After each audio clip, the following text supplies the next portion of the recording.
Hello everyone and welcome back to STW Sports, and today I'm going to be going over every Premier League club's best player from 10 years ago. Now, some of the current Premier League clubs were in the Premier League 10 years ago, but others weren't. They were in the lower divisions of League 1 or League 2. But yeah, we'll find out whereabouts this club was and who their best player was at the time. Of course, the best player here is all my opinion. Fans of these clubs might have a different opinion to me, but yeah, I'm going to find out who I think was the best player back in August 2010. Arsenal, Cesc Fabregas. Yep, Cesc Fabregas was a very good player for Arsenal, of course, leaving for Barcelona in 2011. But in this time, Fabregas really was the main man at Arsenal. Arsenal had other good players as well. The likes of Robin van Persie and Samir Nasri certainly spring to mind. But overall, Cesc Fabregas was probably Arsenal's most highly rated player. Of course, departing for Barcelona a year later, but still, Fabregas was brilliant for Arsenal. Guided Arsenal to a third place finish. Well, not just him, but Arsenal finished third in the 2009-10 season. And yeah, Fabregas eventually got his move a year later. Aston Villa, Ashley Young. Yeah, this was a difficult one between Ashley Young and James Milner, actually. Even Gabby Agbonlahor runs on pretty close. But yeah, Ashley Young and James Milner both got moves a year later. One to Manchester United and one to Manchester City. So, well, actually, no, James Milner moved to Man City in the January and Ashley Young moved to Manchester United in the next following summer. I'd give it Ashley Young though. Ashley Young was very highly rated at Aston Villa, to be fair to me. He was a good player there as well. Of course, his time at Man United was a bit different. Of course, it wasn't really... He was a different sort of player at Aston Villa, Ashley Young. People probably watching this video thinking, well, how was Ashley Young the best player? But no, he was good at Aston Villa, though. He was a winger, very good traditional winger. And yeah, overall, he got 5 goals in 37 games in the 2009-10 season, as Aston Villa finished 9th place in the Premier League as well. So yeah, overall Ashley Young was a very good player. I think he was Villa's best player. Even though Villa had a pretty good team at this point as well, I think Young was their best player, which earned him his move to Manchester United the following year. Brighton and Hove Albion, Glenn Murray. Yep, some things don't really change at Brighton. Of course, Glenn Murray was a Brighton player. Of course, then he left Brighton and now he's back there again. I'd say when Brighton were mid-table in League 1, back in August 2, back where they finished back in 2010, I'd probably say Glenn Murray was their best player. Murray scored 14 goals in 37 league games. Not the best ratio, but Brighton didn't really have many standout players, hence why they were mid-table in League 1. But says how far Brighton have come in 10 years, though, to be fair to them. It's a very good achievement. But yeah, I'd say Glenn Murray probably was their best player without really being anything too special, to be honest with you. So yeah, I'd say definitely Glenn Murray. Burnley, Graham Alexander. Yeah, this one really does not say a lot. Burnley had only just been relegated from the Premier League at this point, actually. It's quite weird, to be honest, that, yeah, Burnley got relegated from the Premier League back in May 2010, finishing 18th, but they didn't really have any great players, to be fair, and they went down to the Championship and didn't return to the Premier League till 2014. But I think Graham Alexander, who was about 35 at the time, was probably their best player. A very reliable penalty taker and generally a very reliable player. I'd probably literally go with Alexander being Burnley's best player at the time. Alexander scored 7 goals in 33 games in the 2009-10 season, and I really couldn't think of anyone else. But Alexander was a very good pro, and of course very reliable. So I'd go with him overall. So, and fair for his age, that's a very good achievement. Chelsea, Frank Lampard. Well, back in 2010, I had a hell of a lot of choice for Chelsea. To be fair, they just won the Premier League under Carlo Ancelotti and the FA Cup. I'm going to go with Frank Lampard, though, at this point. I think Frank Lampard probably played his best football under Carlo Ancelotti. It was difficult between him and Jose Mourinho, but Ancelotti's attacking style of play certainly suited Frank Lampard a little bit more. I think that with Lampard as well, he was just generally one of them players who he just always scored goals, and he was brilliant. Lampard was. He was one of them players, and yeah, I'd probably go. If it's difficult, of course, he had John Terry, Ashley Cole, Didier Drogba. Yeah, I'd go Frank Lampard though overall. I think this was a difficult one to choose, but for me, Lampard, it was Chelsea's best player. 22 goals in 36 games in the 9-10 season as well in the Premier League alone. Crystal Palace, Darren Ambrose. Yeah, Palace was a difficult one as well. Palace at this point were actually just stayed up in the Championship. They finished 21st in 2010 in the Championship, just about avoiding survival again. Says how far Crystal Palace have come, bearing in mind they've now been a Premier League team since 2013, I believe it is. So, really says how far Palace have come. But yeah, Darren Ambrose was a very reliable midfielder, very experienced and reliable midfielder for Palace at the time. And yeah, I'd go with him being Palace's Palace's best player, actually. Scored 15 goals in 46 Championship games, a good return for a midfielder. And yeah, overall, I'd say Ambrose probably was the best player. They didn't have many good players at this point, but for me, Ambrose is probably the standout. He was the reliable player in the team at this point. Everton, Tim Cahill. Oh, you gotta love a bit of Tim Cahill. Tim Cahill was one of them players who, I don't think anyone dislikes Tim Cahill, not even Liverpool fans. I think he's that sort of player who you just really enjoyed watching play. And yeah, back in 2010, Everton under David Moyes had a pretty solid team, really. Cahill scored 8 goals in 33 league games. Everton finished 8th in the Premier League in the 9-10 season. I think Everton were always similar under Moyes. Very hard to beat a good, solid team without any special players necessarily, but Tim Cahill was very good, always popped up with goals as well. Yeah, I'd go with Tim Cahill being Everton's best player at this point back in 2010. Fulham, Clint Dempsey. Yeah, 2010 was quite weird for Fulham. They got to a Europa League final and finished, I think it was 12th in the Premier League in the 9-10 season. So not only did Fulham go all the way in the Europa, well, near enough all the way in the Europa League to the final, and beat Juventus along the way. Okay, it wasn't the Juventus we know today, but still. And yeah, and to get to the final, very, very impressive Fulham season this was. But I'd say the team still wasn't great. They were managed by Roy Hodgson, who was about to leave for Liverpool. And I'd probably say Clint Dempsey was their best player. Dempsey always popped up with goals. In fact, Dempsey in this season got 7 in 29 in the Premier League, so not the best return. But yeah, overall, though, I think that Dempsey was Fulham's standout player. But yeah, difficult one. Fulham overall had a great season, and yeah, but Dempsey for me is the one who stands out. Leeds United, Luciano Becchio. Well, I could have gone with Jermaine Beckford mainly, maybe, but he did leave the club, I believe, at the end of this year. So I'm going to go with Luciano Becchio. Leeds United were just got promoted from League One. Actually, they finished second in League One in 2010. Just gained promotion, and yeah, Becchio scored 19 goals in 41 games for Leeds. I'd probably say he was their standout player overall in their promotion season. Yeah, I'd probably say Becchio deserves it if anyone. It's difficult to know really at this point, but yeah, Leeds United, and of course now they're promoted to the Premier League again, finally. So yeah, so now they can certainly look back on this last decade and kind of forget about it and move on to the next one.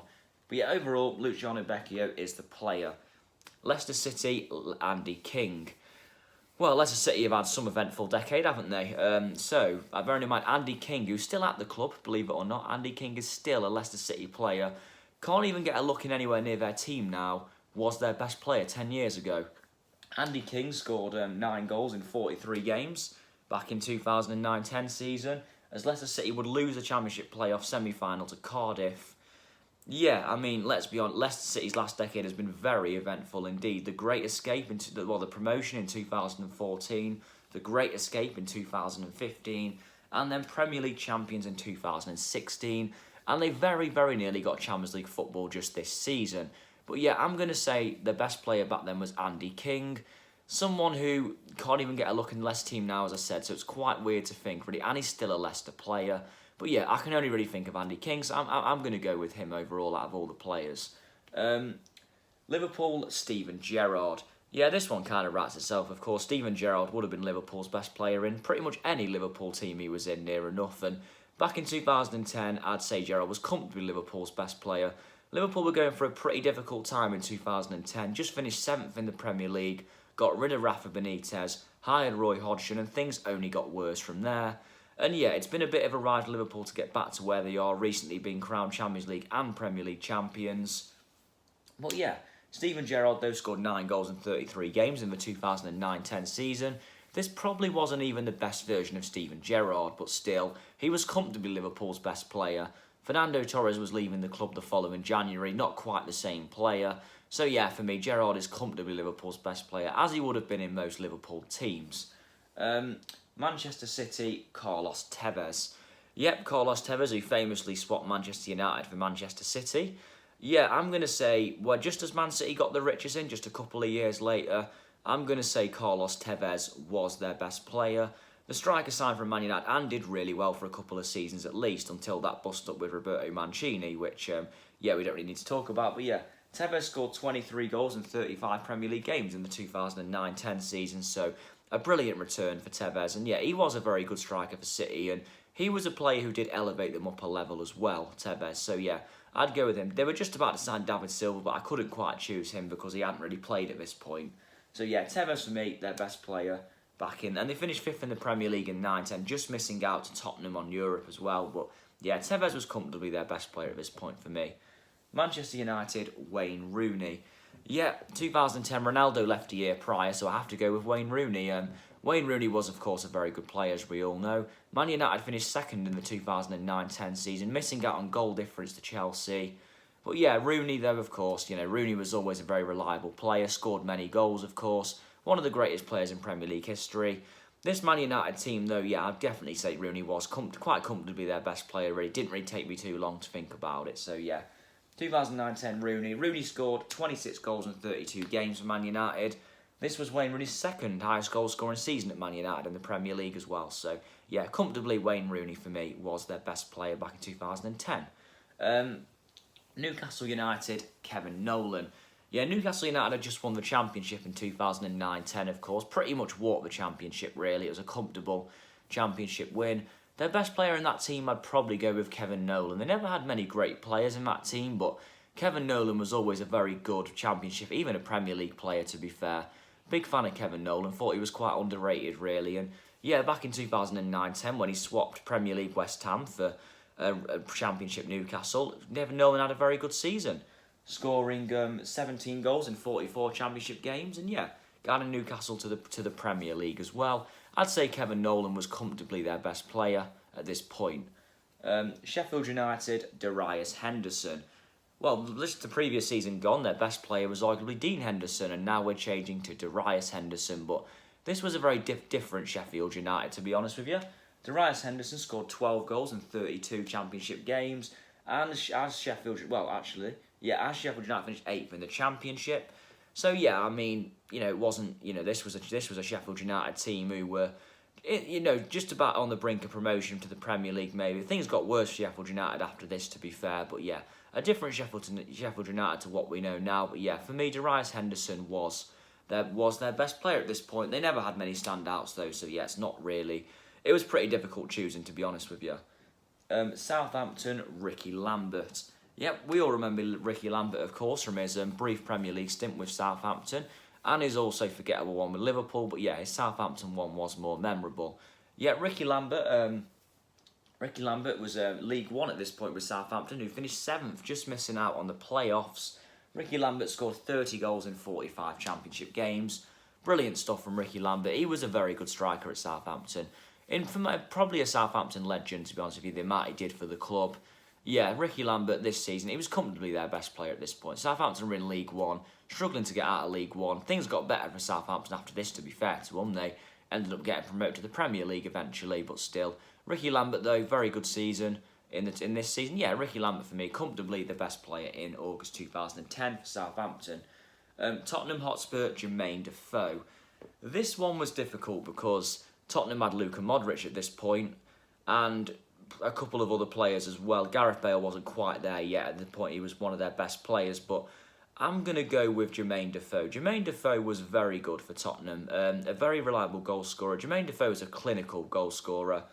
I'm going to say Jermaine Defoe, 18 goals in 34 Premier League games in the 9-10 season, a very good return, and Defoe just always knew where the net was as well.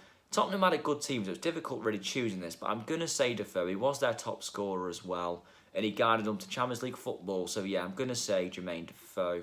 Difficult though, it's a difficult one. Yeah, that was difficult. West Bromwich Albion, Graham Dorrans. Yeah, West Brom had just been promoted from the Championship like Newcastle in 2009-10. I'm going to say Graham Dorrans was their best player. Graham Dorrans won the best player of the season at this point as well.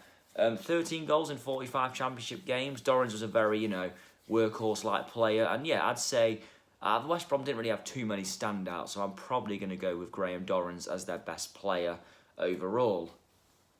West Ham United, Scott Parker. Well, 2010 was eventful for West Ham. They were about to endure on a miserable season in the Premier League, being relegated convincingly. But Scott Parker was a shining light in their team. Of course, Scott Parker set to return this season as a manager with Fulham. But yeah, Scott Parker back in 2010 probably was West Ham's best player in a time where the club were in near enough free fall, but still. Yeah, Scott Parker scored 2 goals in 31 games in the 2009-10 season, as West Ham just about stayed up, finishing 17th in the Premier League. So, yeah, West Ham were really in free fall at this point, but Scott Parker was their best player quite convincingly. I remember a lot of hype around him at this point being West Ham's saviour, so yeah, he was easily their best player. Wolverhampton Wanderers, Matt Jarvis. Yeah, like Leicester City, Wolverhampton Wanderers have really gone through a very mixed decade, the last decade. Wolverhampton Wanderers were relegated in 2012 and 13 down to League One, back-to-back relegations, before being, promoted to the Premier League and having 2 consecutive 7th place finishes. So it's been a ride for Wolves fans, but and their best player 10 years ago being Matt Jarvis probably sounds quite bizarre, bearing in mind these days they're watching the likes of Raul Jimenez, Ruben Neves and João Moutinho. But yeah, I'm going to say Matt Jarvis in what wasn't the best Wolves team by any means, just about stayed up in the Premier League in 2010, finishing 15th. Jarvis only got 3 goals in 34 games, but Jarvis probably was their most promising player. And when you look at Jarvis's career since, this is going to look quite bizarre. Jarvis currently plays for Gateshead, I believe it is, or someone like that. So yeah, quite a bizarre one really for Wolves. But yeah, Matt Jarvis was their best player. Wolves stayed in the Premier League for another season before being horribly relegated in 2012 as well. But yeah, overall, that is all of my best, every Premier League club's best players from 10 years ago. Yeah, if you don't change anything, please let me know in the comments below, and please like, share, and subscribe. And before I go, a quick prediction for the Champions League final tonight. I'm going to go for a 2-1 Bayern Munich win.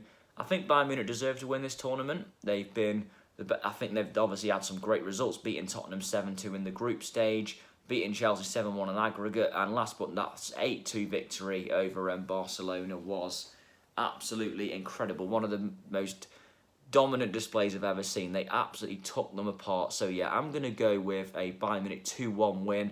I wouldn't mind seeing PSG win, but I think overall Bayern just about deserve it. So I'm going to go 2-1 to Bayern Munich with a late goal from, I'm going to say Serge Gnabry. A Serge Gnabry winner. Do one for the Arsenal collectors. And yeah, I'm going to say Serge Gnabry 2-1 to Bayern Munich overall. That's my prediction. And last, congratulations to Sevilla on winning the Europa League again.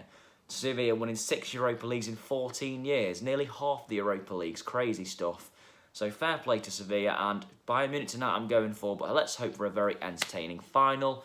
Right, thank you very much, everyone. Please like, subscribe again, and yep, I'll see you soon. Thank you.